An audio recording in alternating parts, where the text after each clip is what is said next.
Hello and welcome back to HyzerMedia's coverage of round 3 of the Disc Golf Open of Pennsylvania presented by Home Again Disc Golf. Thank you to our coverage sponsors, Cosmic Disc Golf, D-Town Disc Golf, and Reaper Disc Supply. I'm Nathan Johnson and I'm joined in the booth today by Dylan Horst. Hello, Nathan. Excited to watch the conclusion of the third round. And here we are at hole 10, par 3, 170 feet.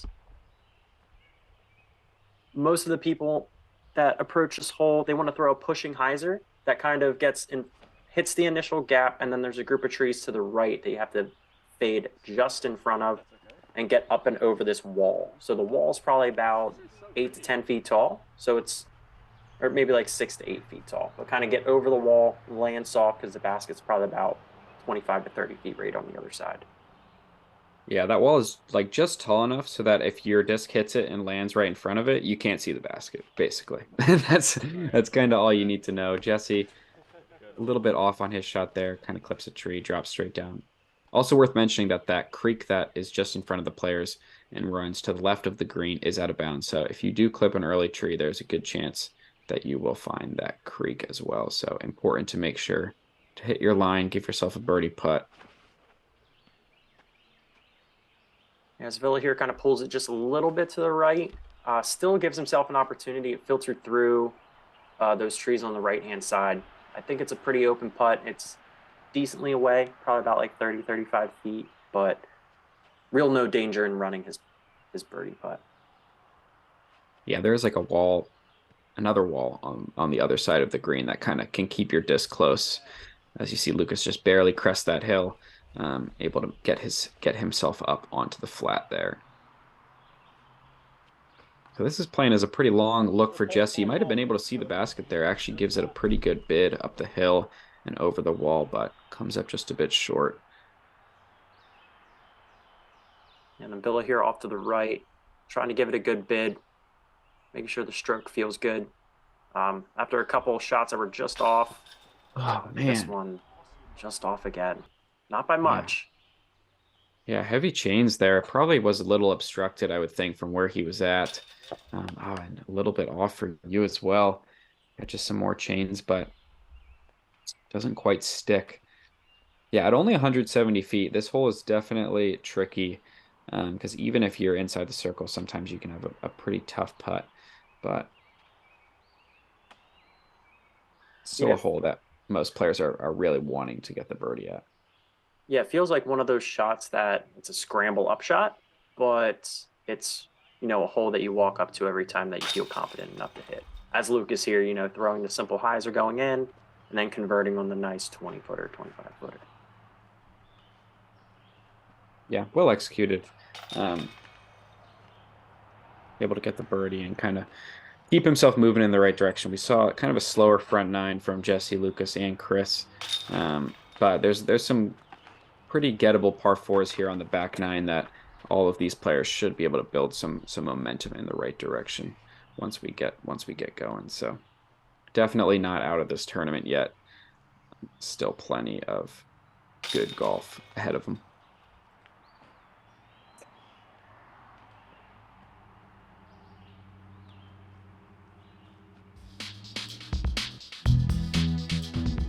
Hole 11, par 3, 247 feet. Plays down this hill, and the creek that the drone flew over is out of bounds. If your disc lands out of bounds there, you will take it from the drop zone just on the tee pad side of the fairway.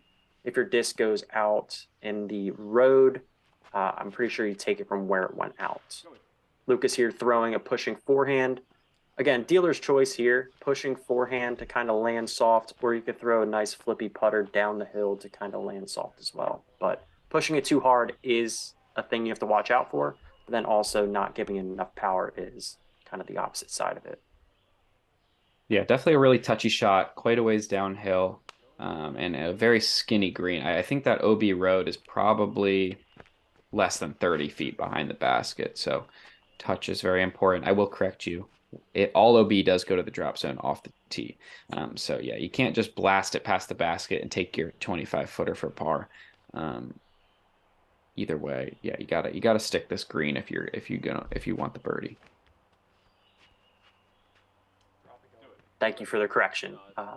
I forgot that piece. And Jesse here trying to almost gave it just a tad too much power.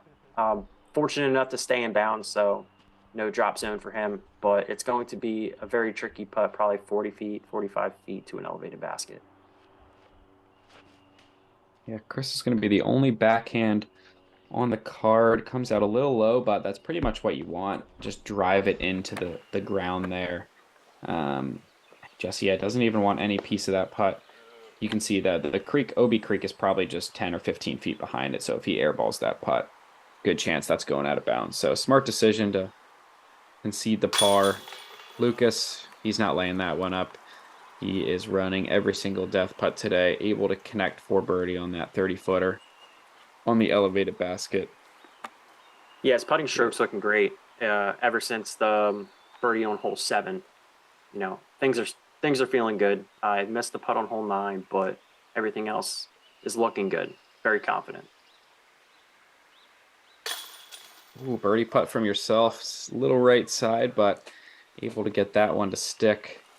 Nice catch from the basket. You got to give it a little bit of love there. Exactly. Because who knows what could have happened.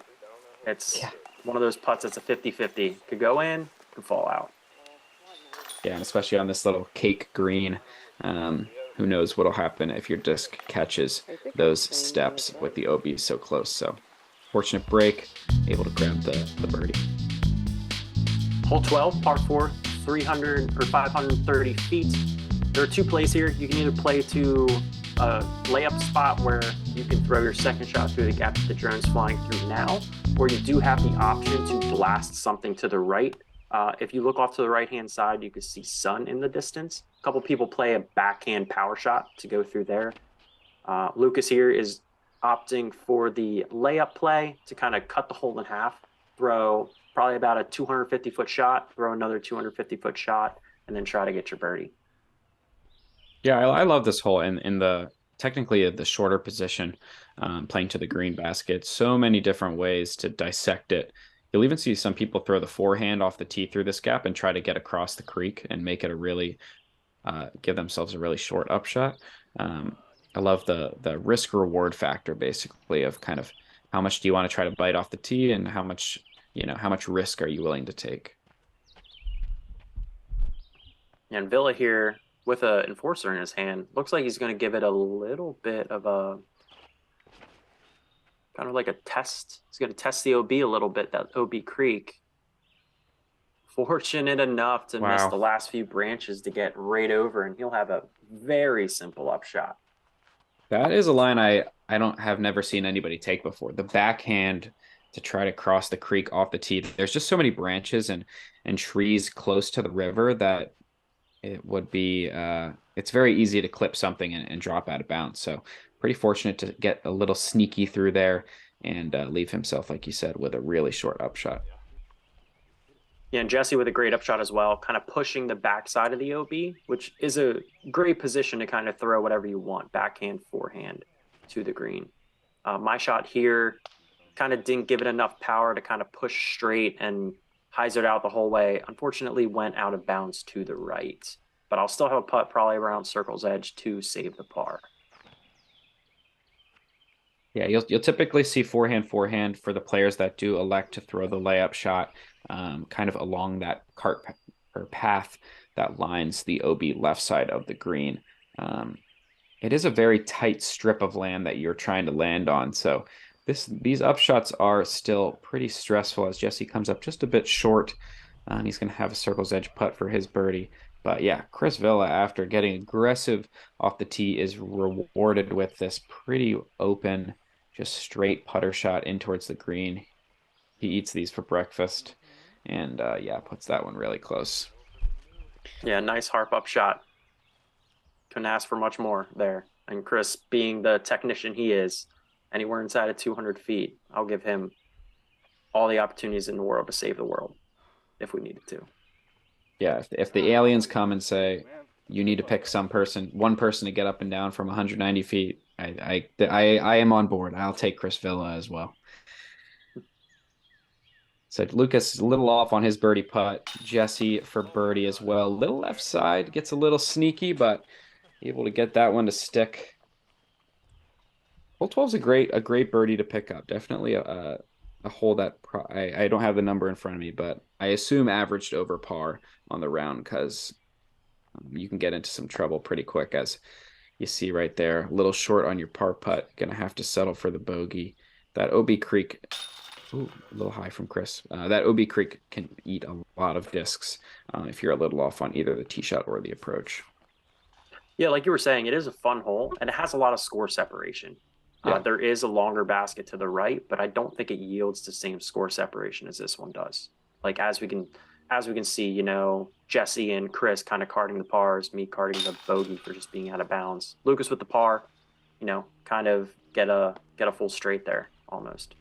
Yeah, almost the rainbow for the card, but too many birdies. I mean, that's kind of what you'd expect from the lead card, but yeah, good view of what this hole has to offer and some of the challenges it can bring.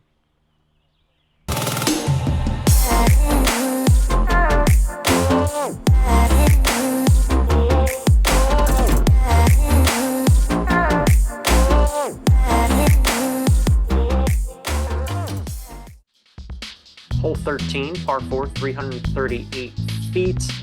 This is probably one of the most attacked holes and most likely for birdie. It's not terribly far. The tee shot does play pretty uphill, so pushing those straight shots to the right where you can see Chris is kind of approaching, you almost want to throw something with a hyzer flip that doesn't flip over too much. The error to miss is kind of pushing through that gap and then hyzering out. Still gives you an option for either a forehand approach shot or a hyzer into the green. There is a path to the right that's out of bounds that you have to watch out for. But besides that, it's just throw something straight, reasonably about 300 feet, and then kind of throw your upshot. Yeah, it should be a pretty stress-free hole. This gap is very large, and like you said, there's definitely a lot of airspace off to the left-hand side. So for these righty backhand players, pretty textbook kind of chip hole. I think Lucas could probably get himself a putt at this if he got aggressive. I don't know if it's quite worth getting aggressive because of that path that's on the right hand side, but we'll see. We'll see what he goes for here.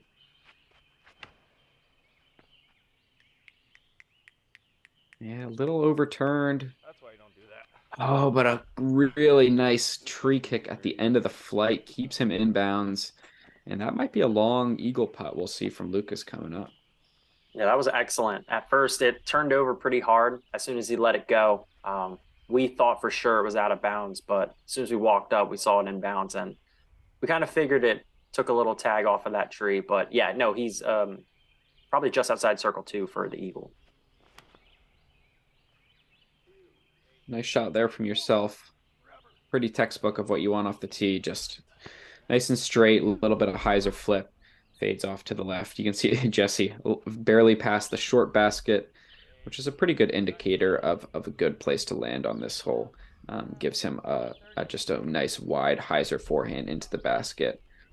Pulls it a little deep, but he'll still have a birdie putt coming back towards it. Yeah, if you hit something early on this, you still have plenty of options. So it's really just, it's a nice, like Klines Run is a very nice park style course. As Villa here, pretty textbook, puts it within 20-25 feet. But it's a nice park course where, you have to throw a pretty good first shot, but then from there, you can almost scramble and kind of get the birdie from anywhere. Yeah, it's kind of that choose your own adventure, right? You'll probably have like 2 or 3 fairly sizable gaps to choose between, and you can kind of pick whichever shot you're most comfortable with. So this is where Lucas ended up after his drive. He's got this 70-footer or so for the eagle. We'll see if he gives it a bid. Oh, just a little low off the cage. You could tell he wanted that one. Yeah, that would have been one of those putts. Strokes on folks. It would have been something special. As Jesse here, very nice putt. Building the momentum from the last hole, making another putt, even a little longer, probably close to circle's edge, if not just outside the circle. Yeah, super smooth. We saw Jesse in round 2 kind of have a pretty solid putter as well. dropped a couple strokes towards the end of that round, but you can tell he's back in the groove here in round 3, looking to make the push to win this thing. Villa with a nice birdie himself. This is kind of what you'd expect on this card, or on this hole, I should say, hole and card, as it is one of the easier holes on the course. And we're going to be looking at a star frame here for our leaders.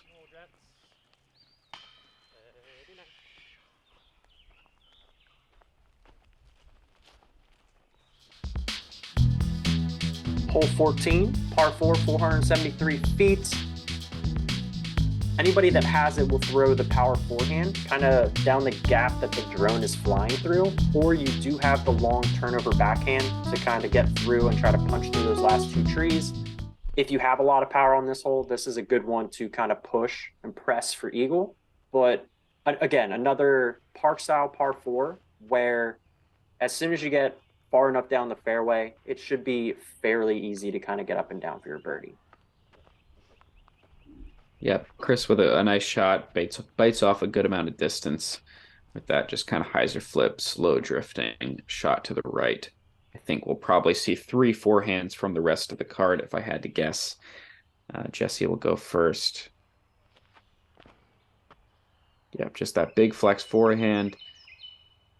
There's this kind of tall, bushy tree about 300 feet down the fairway that he just blazes past.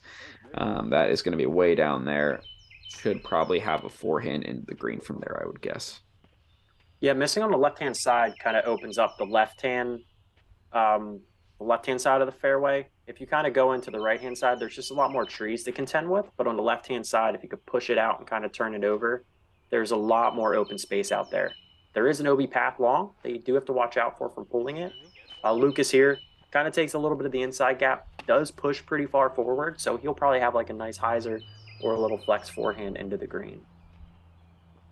Yeah, I don't know if that was intentionally trying to go that far right, but if you do go far enough right, it is pretty wide open. You can kind of take a backdoor backhand in towards the green.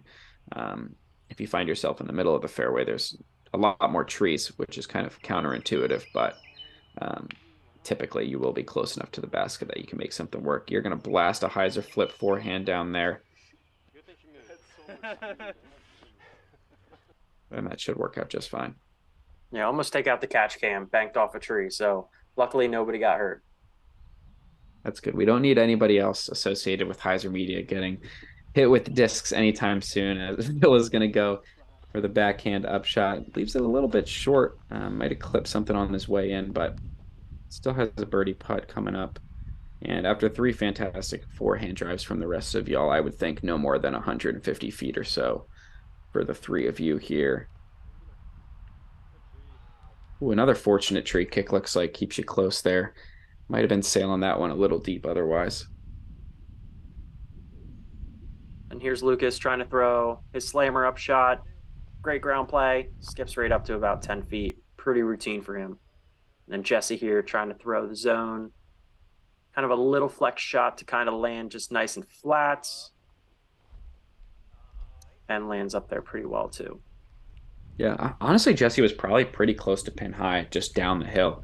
That was a pretty good rip that he gave off the tee. And Chris just a little off on the putter all weekend. Can't quite get into that rhythm that we're so used to seeing from him.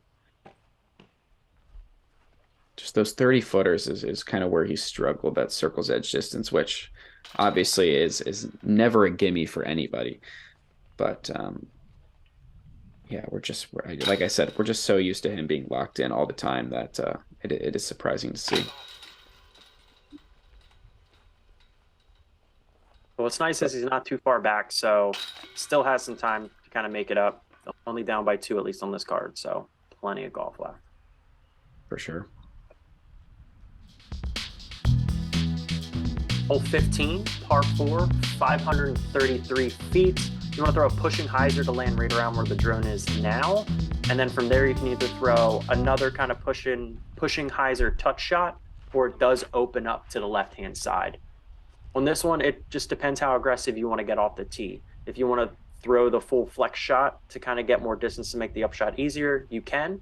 But you really only need probably about 300 foot off the tee to put yourself in a very scoreable position.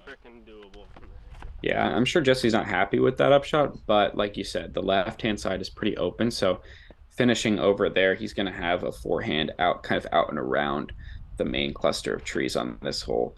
And he should still be able to make something work. Lucas, this is also a little bit left. He catches that tree that you'd like to be to the right of at the end of your flight, but able to fight through it pretty well. So that'll be just fine over there. I'm kind of going for a little more of the aggressive play, a little bit of the hyzer flip to kind of flat, just to push straight, but then try to throw it with enough hyzer that it finishes out left. Now this one got a little too much power on it, turned it over, but what's nice is it still got enough forward progress, hits off the last big tree, but I still got forward enough that I should be able to make something work. It's going to be a little technical, but still opportunity. Yeah, plenty of options like we've been talking about all day. Klein's run is the epitome of that park style golf. Chris, this is more what you're looking for. Gets a little bit of drift, fades out over to the left. It'll be a little trickier because I think he's probably going to line up a backhand. It's tough to stick it close with that turnover line, but I'm sure he'll be able to make something work. And then here we have Jesse trying to throw kind of like a nice soft S shot. Start off a little Annie, so when it hyzers in, it won't skip as hard. Hits the bottom of the structure of the basket, rolls away a little bit, but still has probably circle's edge putt. Unfortunate roll away for such a good shot, but at least he's there for the bird. Yeah, this is a tricky green, pretty slope, pretty severely sloped, elevated basket. There is this structure, like you mentioned, to kind of help vertically challenged folks retrieve discs from it.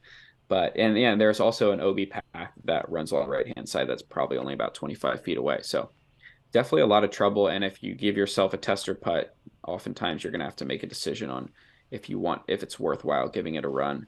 Lucas, this one kind of sails a bit on him. That's gonna end up probably outside the circle deep, coming back uphill on an elevated basket. That's gonna be a really tough putt for him.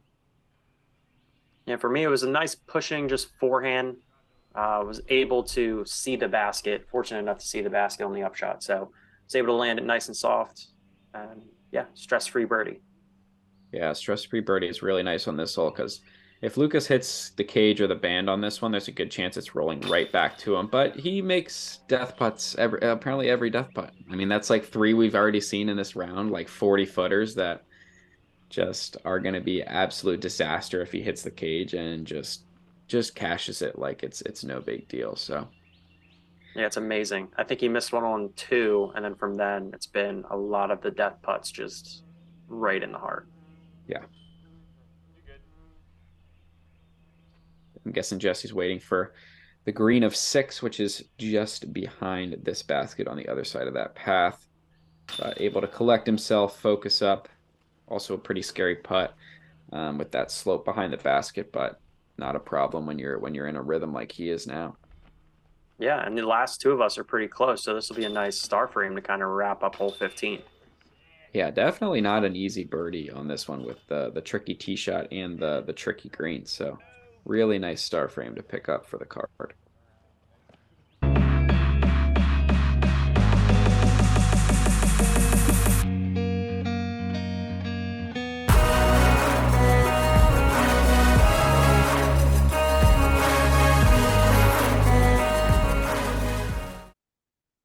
Hole 16, par 4, 499 feet. It's a very demanding tee shot to hit the initial gap to kind of finish a little left here for right-handed backhand players. There is a forehand gap if you want to kind of snake through this fairway to finish right. Being on the right-hand side, it opens up the upshot for a nice soft hyzer. So you might see a couple forehands off of the gap. You might see a couple pushing hyzers. This is one where if you practice the course once or twice, you kind of know where your landing zone is. And then from there, you can attack. If I'm being honest, I have no idea where my landing zone is, and maybe that is why I struggle on this hole because it is just I feel like every time I play it, I land in a different spot, and I'm like, well, I just got to try to figure something out. I think you're right though, and that shot that Jesse just played is probably about as ideal as you can get because if you push that forehand straight, fade down the hill, it is pretty open on that right-hand side to play a wide hyzer out and around in towards the basket. Yeah, then Lucas, through practice, is just throwing a pushing hyzer to kind of finish a little left. He likes the left-hand side of this fairway. As long as it kind of pushes straight, unfortunately tags the last tree he has to miss, but on the left-hand side, it gets pretty open too. So it's just a matter of kind of which side of the fairway do you like, and on your percentages, which one do you feel most comfortable hitting? Yeah, it's kind of a weird hole, and that straight is kind of a bad thing. Like there's the most trees if you just try to go straight down the fairway, at least on the second shot after you hit this initial gap. So wow, this forehand is absolutely boosted, but oh, it's such a tough break to land right behind that tree.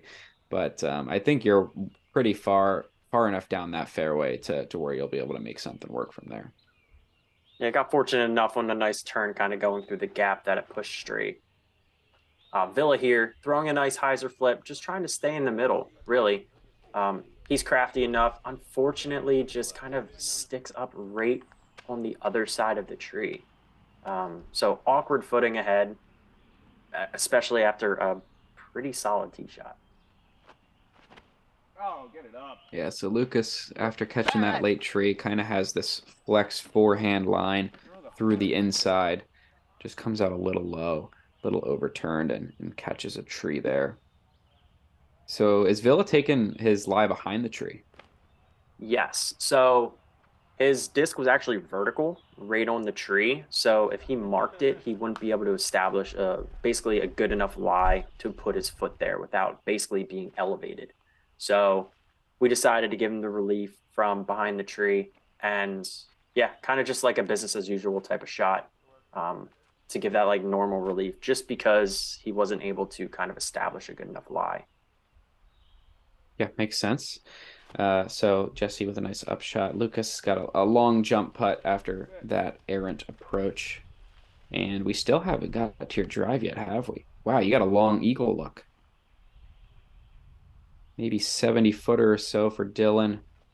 A bit uphill. Just pulled it a little bit. Definitely a good run. Had the height, but a bit offline. We've seen a couple long eagle putts today from the card. None able to stick so far, but that one sticks from Chris just outside the circle for his birdie after coming up a bit long on the upshot.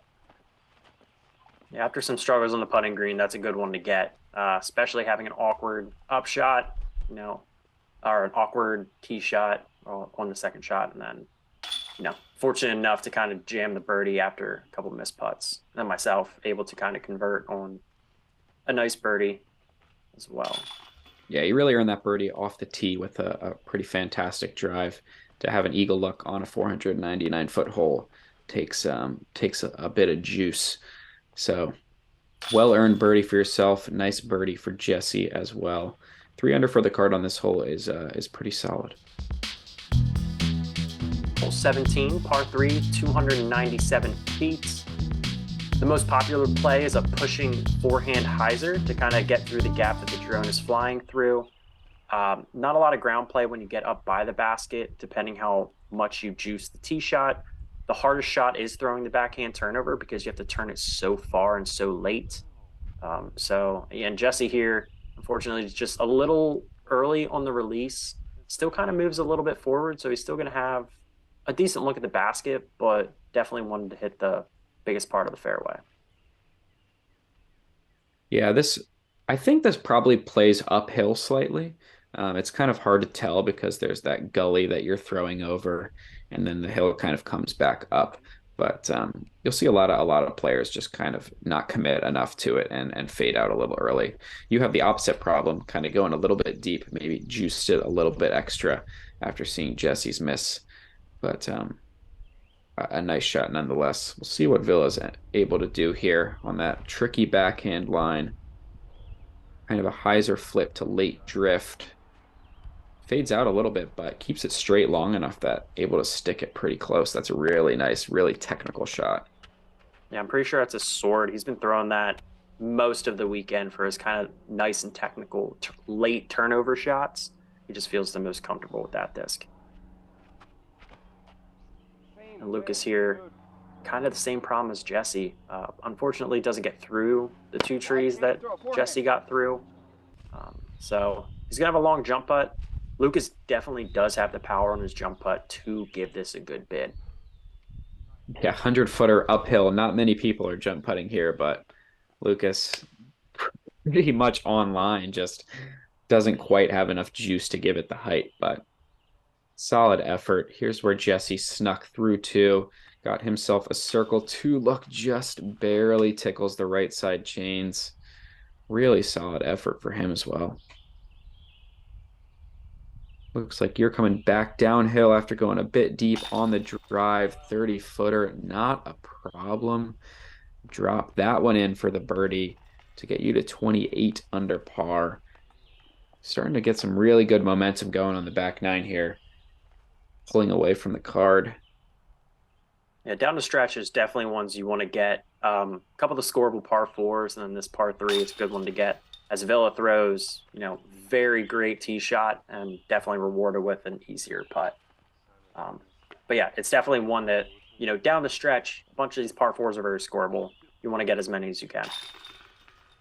Yeah, for sure. That'll definitely come into play tomorrow as somebody tries to take this tournament home. See if they'll be able to finish strong and get it done. And then to round out the day, hole 18, par 4, 494 feet. It's a very demanding tee shot, but you don't really need to bite off a lot of distance. You can chip this into two different parts. Kind of play either a putter to kind of the opening of the last gap, or you can play a backhand hyzer down the right-hand side.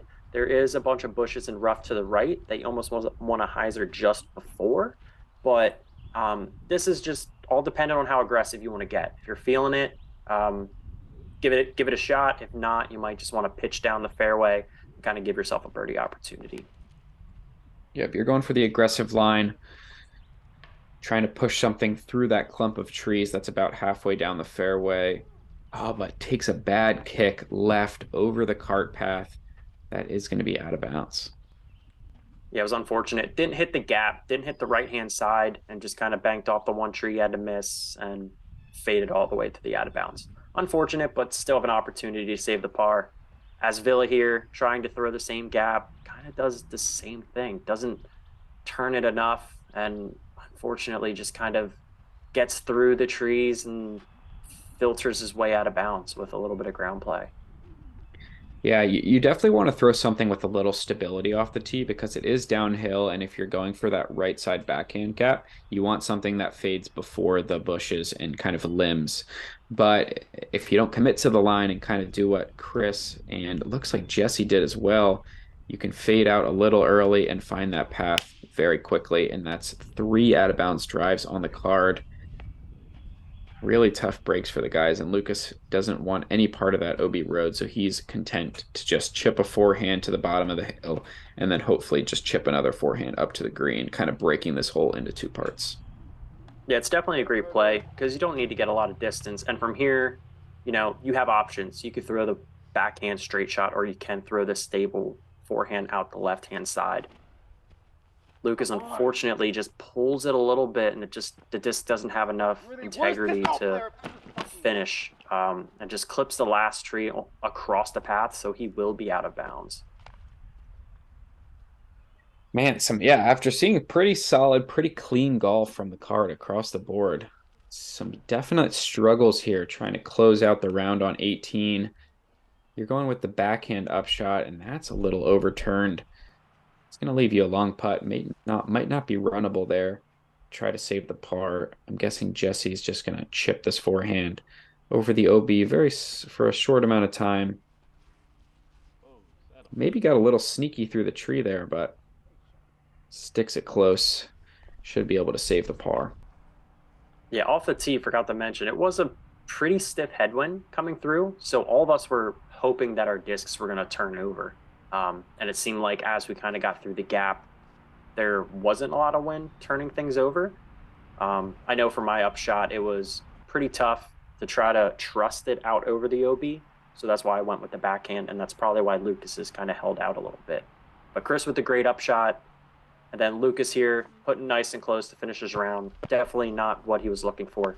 But it's nice to kind of just finish the round right there.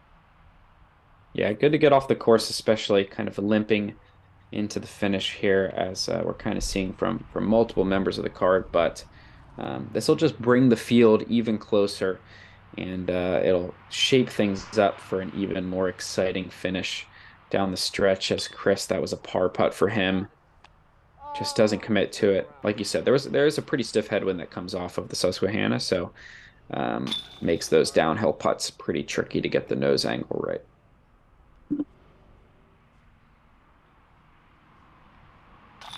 Yeah, so to round out the day, I mean, off of our card, it'll be a 2-stroke lead for myself, followed by a couple others. But there's a lot of people in scoring distance here, so it's anybody's game. Yeah, it really is. Like you said, 2 strokes on this card. We'll take a look at the leaderboard here in a second. But yeah, those bogeys at the end are just going to bring that chase card and that third card a little bit closer, and just bring a couple more people into the mix as we come down the stretch here at the final round of the Disc Golf Open of Pennsylvania. Taking a look at the leaderboard, 2-stroke cushion for Dylan Horst, followed by Shane McCullen, who came out with a hot round of 12 under par. Really nice. Harry Chase jumps back onto the lead card as well. So we've got plenty of people in the mix coming down the stretch. Thank you to the Norse gods for supporting this coverage, as well as our Patreon family for making this possible. It's going to be a really exciting finish, you guys. Make sure you subscribe. Make sure you come back for round 4 of the Disc Golf Open of Pennsylvania, presented by Home Again, because you're not going to want to miss it.